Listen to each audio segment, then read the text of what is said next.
똑같은 운동을 하더라도 사람마다 달라야 돼요. 요즘엔 자기 개발에 대한 영상이 너무 많아서 그런지 사람들이 모두 다 전문가처럼 뭔가를 하기를 원하는 경향이 있습니다. 분명한 건 운동 능력이나 아니면 나의 관절이나 인대나 근육의 내구성을 타고납니다. 아니면 강력한 더 멋있는 사람이 되기 위해서 너무 노력하는 게 해로울 수 있다고 꼭 생각하셔야 돼요.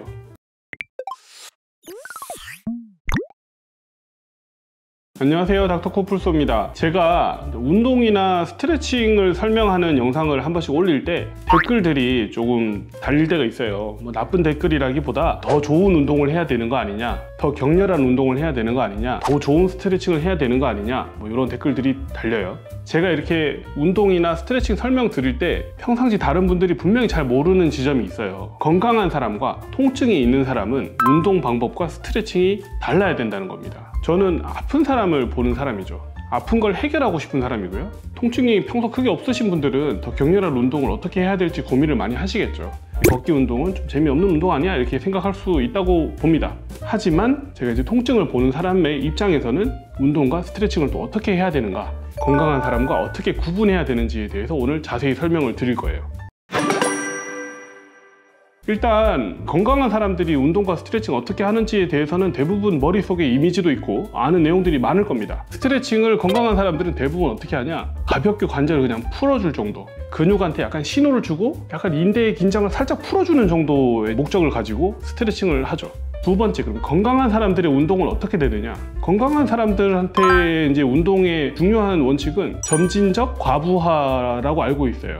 점진적으로 천천히 내가 할 수 있는 걸 넘어서는 근육이 좀 더 커지거나 좀 더 혈액순환이 더 잘 되거나 순간적인 힘을 낼 수 있는, 아니면 장기간 힘을 낼 수 있는 이런 근육으로 좀 변화시키는데, 좀 더 나아지는데 목적을 두죠. 과부하를 시켜야 되면 그럼 어떻게 될까요? 과부하가 되면 근육이 힘들고 혈액순환이 일시적으로 떨어지는 것을 감수해 가면서 운동을 해야 되고, 젖산이 누적이 막 돼서 막 아픈데도 참아야 되고, 통증이 발생하는 수준까지 운동을 강력하게 몰아붙여야지만 과부하가 됩니다. 그렇지 않으면 과부하가 아니죠. 건강한 사람들의 운동의 원칙은 점진적 과부하를 해야 되기 때문에 아프거나 힘들거나 지치거나 혈액순환이 떨어지거나 이런 거를 감수하고 하는 겁니다. 근육을 더 키우기 위해서. 그러면 통증이 있는 사람들은 어떻게 해야 되느냐? 이게 완전 반대예요. 통증이 있는 근육이나 관절, 인대는 근육의 혈액순환이 감소해 있을 가능성이 매우 크고, 근육이 긴장이 되면서 인대가 팽팽해져서 텐션이 높을 가능성이 크고요. 근육과 인대가 긴장을 해서 텐션이 높아지게 되면 관절도 좁아지는 방향으로 힘이 계속 가해지고 있을 가능성이 큽니다. 물론 관절도 혈액순환이 떨어지거나 인대 염증이 발생이 되거나 이런 상황들이 겹쳐 있겠죠.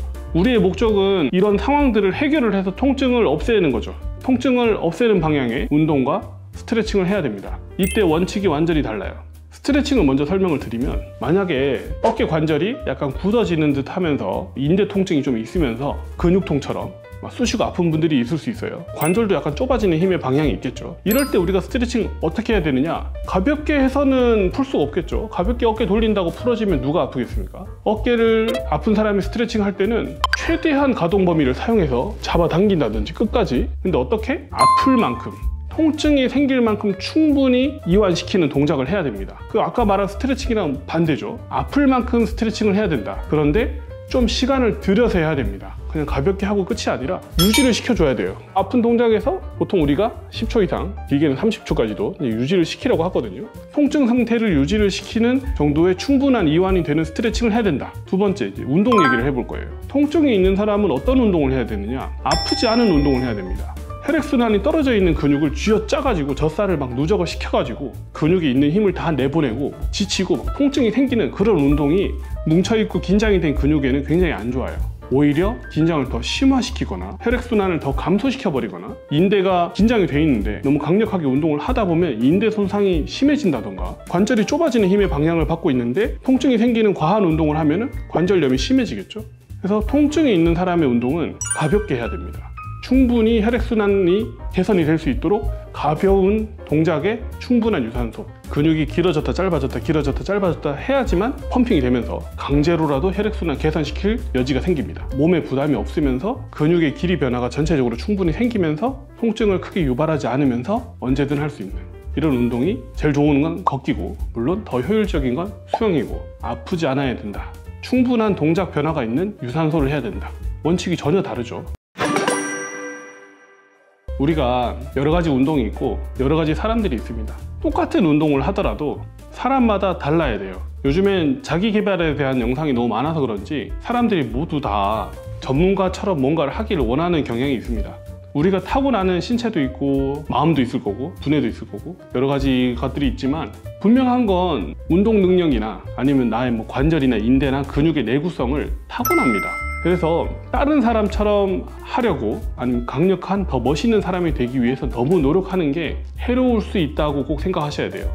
내 몸을 잘 파악해서 적당한 운동을 하는 게 건강에 좋습니다. 오늘도 아프지 말고 편안한 하루 되시길 바랍니다. 감사합니다.